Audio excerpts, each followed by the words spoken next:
welcome back. Dylan Waller here with Naya tonight, and tonight we're gonna go over some heel training.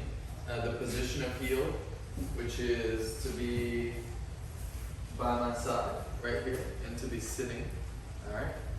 And when I walk, I'd like her to be not in front of me, but right here next to my side. Okay. So I use this training aid as just some sort of circular bucket or ottoman of sorts, so that when I turn, I use myself as a training aid, and then when I turn inside,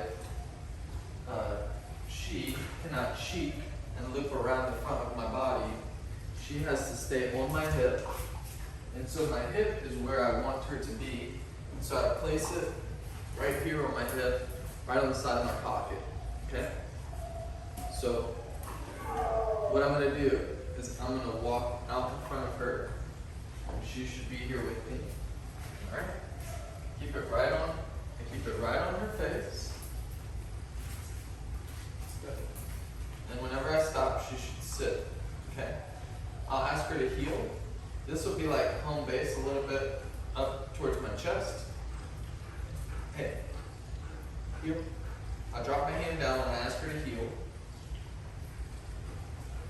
Yes. And I'll mark when she's in the appropriate position. Yes.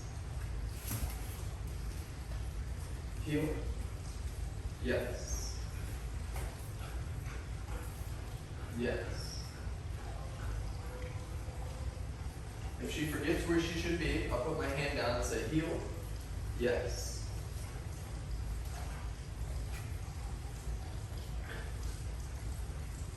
And when I stop, she should sit. Yes. I usually feed her when she's sitting. It makes a really prompt dog because it makes her very, very prompt to sit because she has to sit before she gets food. If she slacks off like this, I'll drop my hand down and say heel. I'll try to loop her around as best I can to heel. When I make her lay down, I'll point to the floor, so she probably got confused a little bit right there. Sit. And so I'll just bring my hand down. Heel.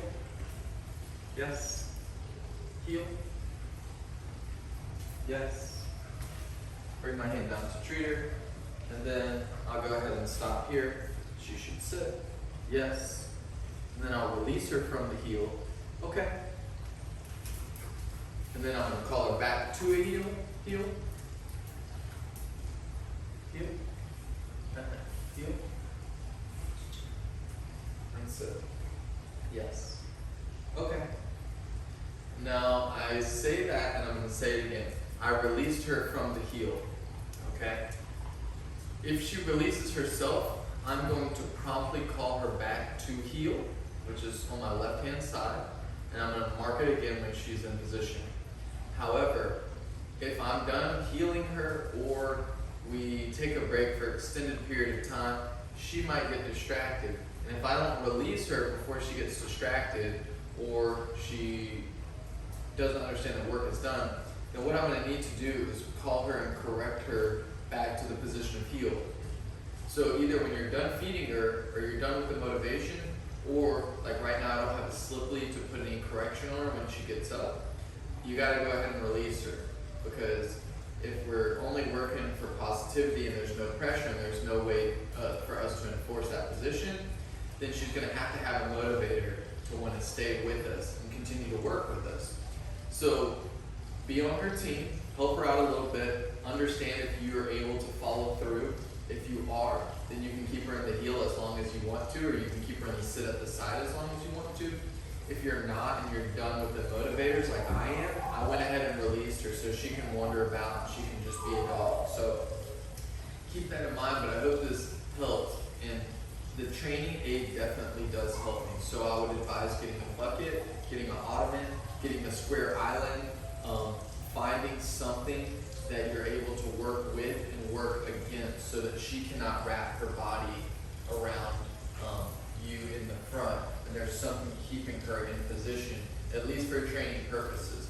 Now when we're out on a leash, then it's a little bit different story, but when we're training heel indoors or in tight spaces, I would suggest you guys have some training aids to help out teaching the position.